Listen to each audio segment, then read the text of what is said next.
10. Dust. To me, Dust is almost the physical embodiment of the Thanos snap, you know? Anyway, Sora Kadir, aka Dust, is a mutant whose abilities allow her to transform her body into, well, dust. She was born in Afghanistan and was sold into slavery. She displayed her powers when a slave trader tried to remove her kneecap, and she flayed him alive. Yes, she flayed him alive. Once the X-Men got knowledge of Soraya and her abilities, they went looking for her and brought her back to the academy. Since Dust is a sand morph, she is able to reform her body into a humanoid or some sort of sand form. In this form, she's most resistant to injury and she's difficult to detect telepathically. In this sandstorm form, she's able to hurt her enemies by scouring the flesh from their bones, as well as being able to enter their lungs, hurting their opponents from the inside. Number 9. Kitty Pryde. Kitty Pryde's powers are some of the most useful ones around. She can phase through almost anything and as such can travel into some of the most secure locations in the world without any trouble.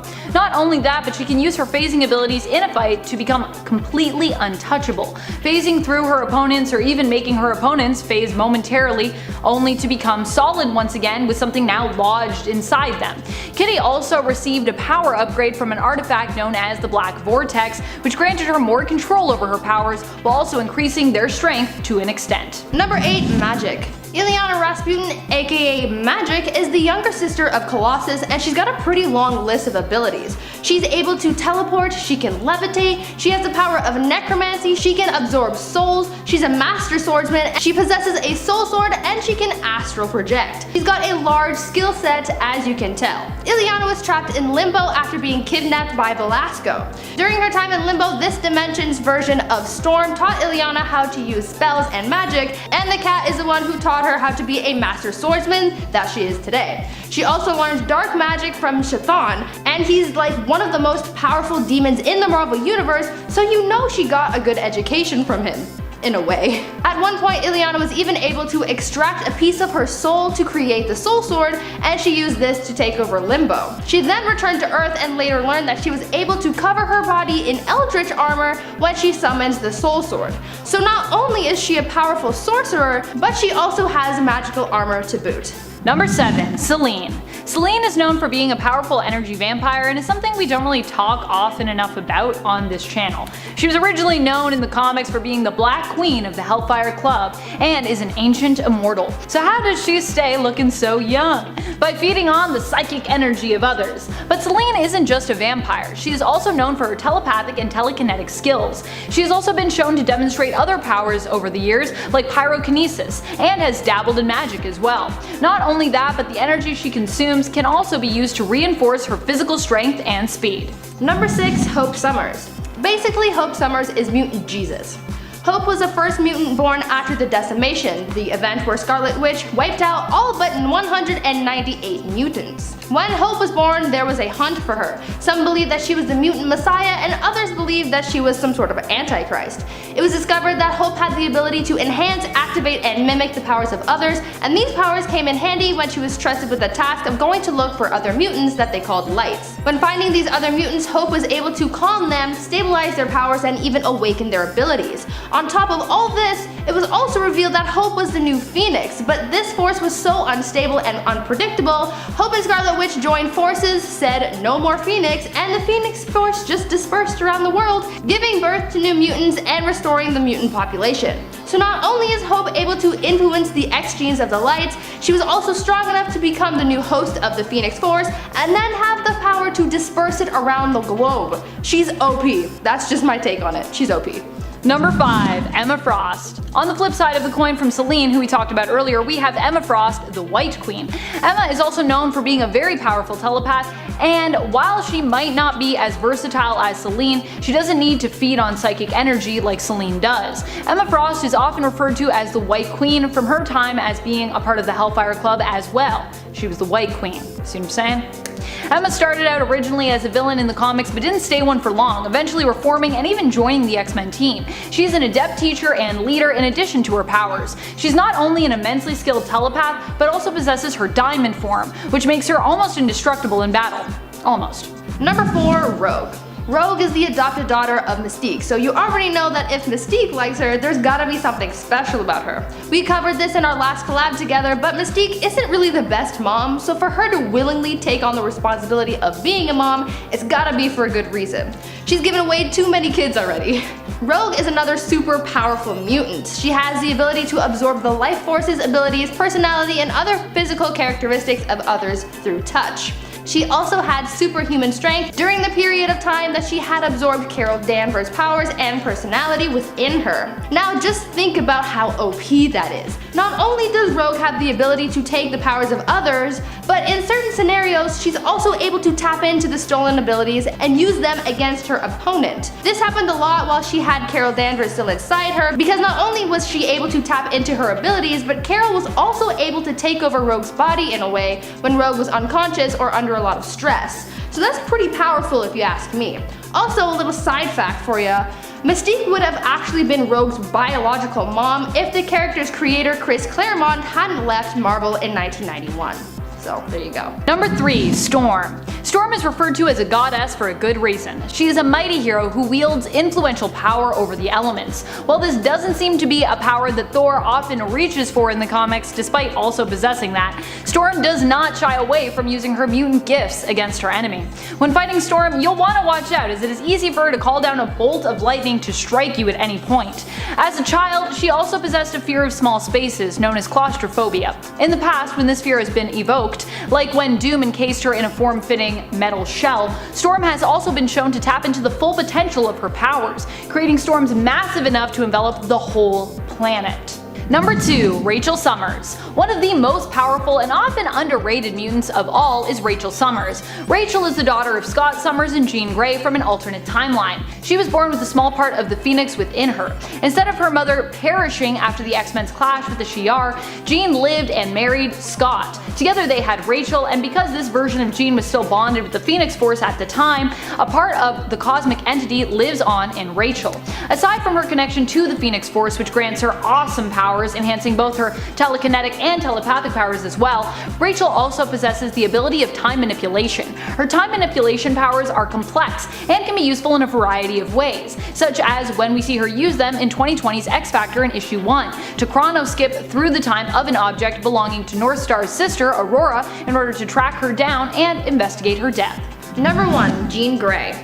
Jean Grey is probably one of the most, or even the most powerful mutants, simply because of her ability to control the Phoenix Force. Going from being X-Men's weakest member to being its strongest, Marvel Girl died, and like a phoenix was reborn as well, Phoenix. In the Uncanny X-Men issues 101 to 108, also known as the Phoenix Saga, we watched as Jean became the powerful mutant Phoenix, and then in Uncanny X-Men 129 to 138, we saw her evolve into Dark Phoenix. The Phoenix Force is the sum of all life in the universe, and it takes hosts through time, so this thing is already pretty damn powerful. But things get cranked up a few notches when Phoenix is corrupted by evil, taking on the new Dark Phoenix persona. In this state, she consumes a star and 5 billion people on a nearby planet. Now if that doesn't scream all-powerful being, then I don't know, man. Ultimately, Jean's personality buried way down there manages to take control, and the Phoenix ends up dying by suicide. Again, even when she's not technically the all-powerful Phoenix, Jean's personality was strong enough to sort of take down the Phoenix from the inside. Also, after her death, she was in the white hot room. Death told Jean that because her spirit was most closely carved from the Phoenix, that she was destined to take on the Phoenix Force. Obviously, it takes a very strong person to be considered a perfect fit for the Phoenix. Number 10. Prodigy. I feel like a lot of people maybe forgot about Prodigy, as he's been MIA for some time in the comics, and was depowered during the events of M-Day. But with the magic of Krakoa and Dawn of X, he was able to return to us, being resurrected and also regaining his powers. 1. Prodigy happens to be a super genius, but this is also because he's a telepath with the ability to basically mimic anyone's skill set and share their knowledge while nearby. This has also been shown in the past to extend to fighting fighting precognition, where he can basically use his abilities to read a person and predict their next move of attack in a battle, which is pretty sweet. He often also builds his own advanced tech, and even when depowered is known to possess a great level of intellect, making him a challenging adversary whether or not he has his mutant abilities. Even as a depowered mutant, you might not want to mess with him. Number 9. Lady Mastermind. Lady Mastermind, aka Reagan Wingard, recently popped back up in the giant-sized Nightcrawler comics and was welcomed into the mutant nation of Krakoa. Some, however, may not know or appreciate her mutant history and background. Just who is Lady Mastermind? Well, she's the daughter of Jason Wingard, aka the original villain known as Mastermind. Her powers take after her father's, allowing her to create realistic illusions projected into her target's minds. While she also has an even lesser known suspected half-sister, Reagan's powers are often depicted as being the more powerful between the two, with it even being said that her abilities are even more stronger than her father's. Additionally, she is also fairly skilled in hand-to-hand combat, a skill set her father actually very much lacked. He was hilarious in a fight. He's like a rag doll. Sorry Mastermind. Number 8.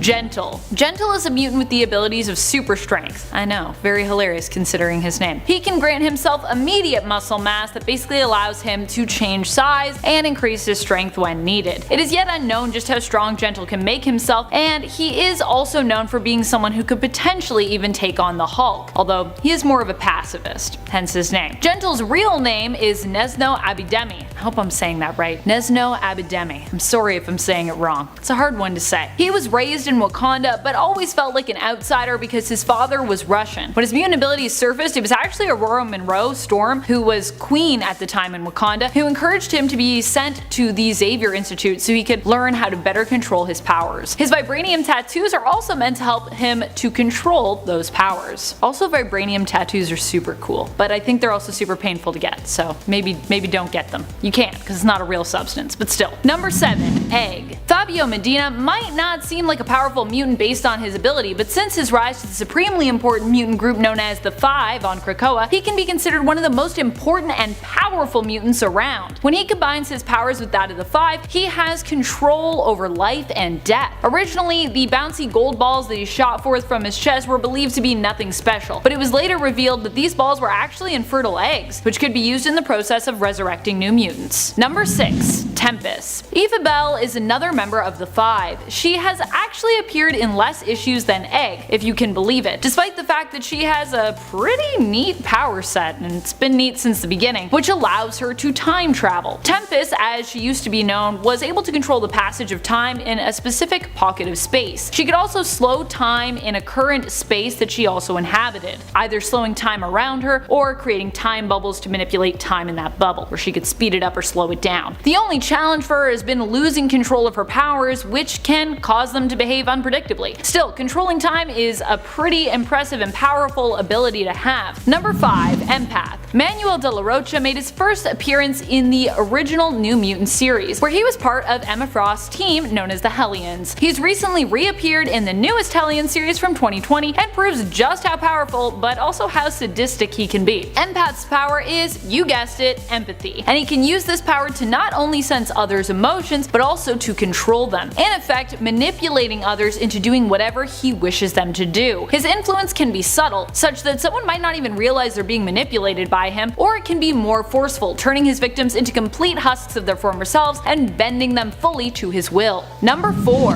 Vulcan. Vulcan is one of the most powerful mutants around, being an Omega level mutant, skilled in energy manipulation and absorption. Yet he is somehow the lesser known of all the Summers despite his insane power levels. He has also demonstrated the ability to absorb his opponent's powers as well, and use them for himself on the rare occasion. Vulcan is the youngest Summers brother, also known as Gabe Summers, and we only learned of his existence in 2006 when he first appeared in the comic X-Men Deadly Genesis issue number 1, and yet he is considered the most powerful of these three. Number 3. ORPHAN-MAKER and NAMY. ORPHAN-MAKER still remains a relatively mysterious character, though is also one who still proves to be a force to be reckoned with in combat. ORPHAN-MAKER is also known as Peter and was part of a plot of Mr. Sinister's originally. However, when Mr. Sinister decided that Peter could not be controlled, he decided to eliminate him. Nanny, an insane cyborg, however, saved him, believing it was her responsibility to look after orphan mutant children and protect them. them. Although I will say she's got a weird way of going about it. While insane, Nanny was also once a scientist and remains quite intelligent. She actually outfitted ORPHAN-MAKER with weapons and a powerful suit to help her in her task. While it's still unclear as to what ORPHAN-MAKER's true mutant powers are, and while he seems to still have the mind of a child, probably due to Nanny's manipulation, his suit and weapons make him a formidable foe in combat, and he often uses pixie dust in battle to help Nanny influence and control the minds of their opponents, as she herself is a telepath, but a weak one, so she needs a little bit of help. Needs a little bit of pixie dust. Even during a fight with Cyclops, Scott's optic blasts were unable to harm ORPHAN-MAKER while he was in his armor, with Scott's blast simply reflecting off the armor, causing more harm than help, really. Number 2. TRINARY. Considering the modern age we live in, TRINARY is a pretty powerful mutant. Her abilities allow her to control all tech that is within her line of sight. She has used these powers to move massive sums of money digitally and to manipulate and control Sentinel tech. Currently on Krakoa, TRINARY is one of the few technopathic mutants trusted with the important project known as Sleeping Giant, wherein mutants monitor for upcoming advancement in Sentinel technology, such as Nimrods or the creation of a mother mold, so that they can ideally put a stop to its development. Project Sleeping Giant were instrumental in helping the X-Men to destroy a mother mold that Orchis was creating before it went online. Number 1. Bailey Hoskins. Now you might think I'm joking here if you happen to know the obscure Bailey Hoskins, but I'm really not. Bailey appeared in his own miniseries titled X-Men, Worst X-Man Ever. He was known for being the worst X-Man ever because his ability only allowed him to do one thing: explode. But he didn't have any regeneration powers, so he basically was a mutant who could never use his powers, otherwise he'd kill himself. It's kind of a one-hit wonder. So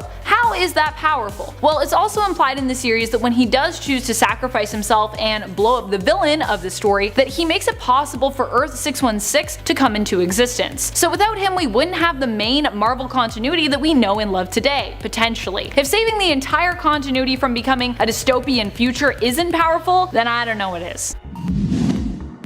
Number 10. Karma. Karma is a mutant with very specific powers, so it should surprise no one that she is part of the New Mutants team. I actually love the New Mutants for this reason. A lot of their members tend to be forgotten and yet are super powerful when their abilities are properly utilized. Xian Koiman possesses limited telepathic abilities, but can have a strong sense of sort of psychic projection. Karma can emit a wave of energy that disables her target's consciousness, allowing her to take over control of their body, experiencing what they experience as though she were actually in their body, sensing what they taste, hear, smell, see, and feel. Those she controls will awaken unaware, afterwards experiencing this possession as if they had just been in a dream and basically had been sleepwalking. She can also do this on a mass scale, possessing multiple people, though she must overcome many challenges in order to fluidly control multiple people at once.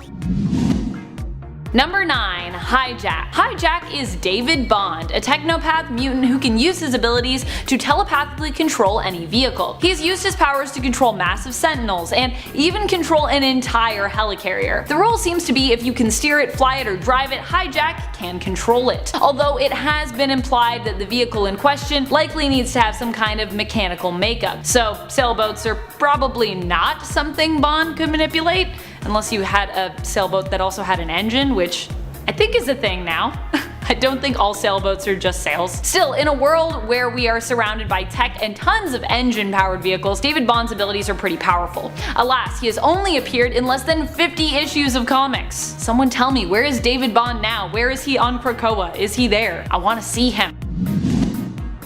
Number 8. Summoner. Summoner is a new mutant whose name also signifies the type of mutant that they are. They are the child of Apocalypse's first horsemen of war. Arakko, the landmass itself, was drawn to Krakoa and Krakoa to it. The two fused together to increase the size of the land overall, although Arakko is not yet considered safe and is basically known as kind of the monster territory part of Krakoa. I mean, technically it still isn't Krakoa, but they're attached now, so they are each other. Summoner's abilities allow them to summon the dark beasts of Arakko. We don't know too much about them yet because they've only been in a few issues, but what we do know is that they can withstand the blast of one of Cable's thermal grenades, his last one in fact, without taking virtually any damage. So overall, they seem like they're going to be pretty crazy and powerful. X of Swords, I'm assuming we're going to see more about them.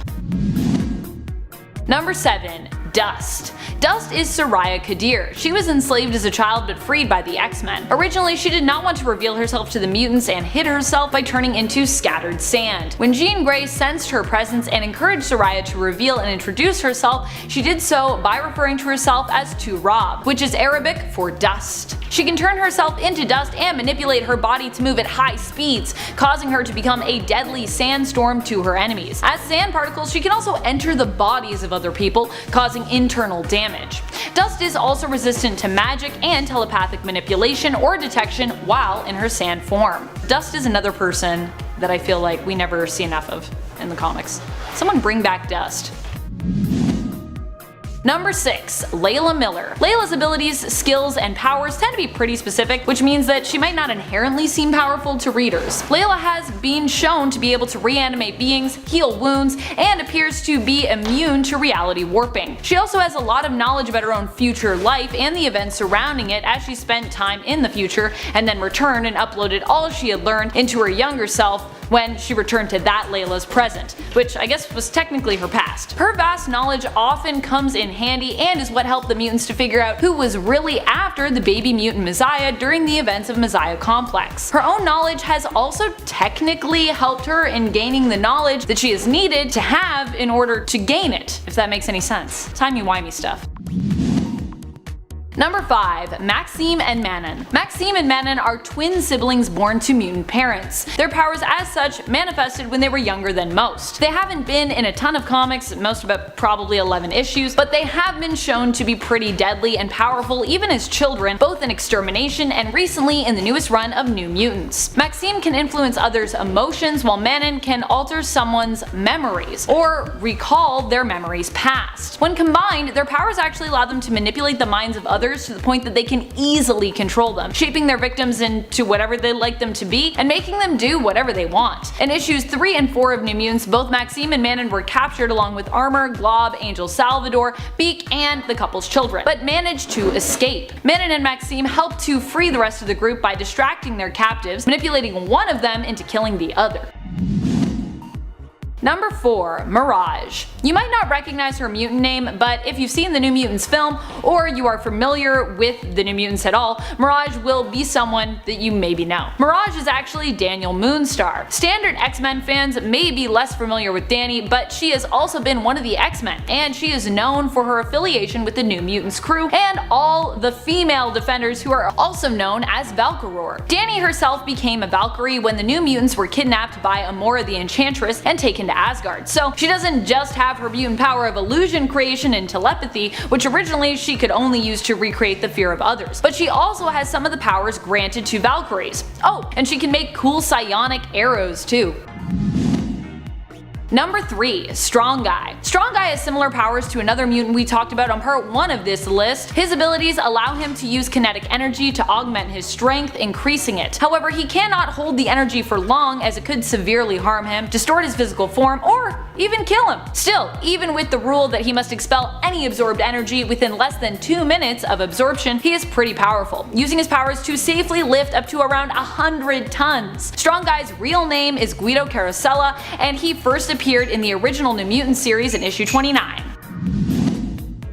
Number 2. A mutant with no name. In the alternate reality belonging to the Ultimate Universe of 1610, we got a story that introduced us to a mutant who had no name. This mutant's powers were so devastating that we were not permitted the time to get to know him. His powers had only just manifested, but they were so deadly that they caused the deaths of over 200 people in his hometown, including his parents and his girlfriend at high school, with the deaths being almost instantaneous. But there was no snapping involved. It wasn't a Thanos thing. No Infinity Gauntlets. His mutant power was basically to kill everything around him, radiating toxins and poisons that basically vaporize organic tissue. He was so dangerous, powerful, and deadly that Wolverine was sent to eliminate him, as the young mutant's existence posed too much of a threat to the mutant image, as well as both humans and mutants alike, just in general.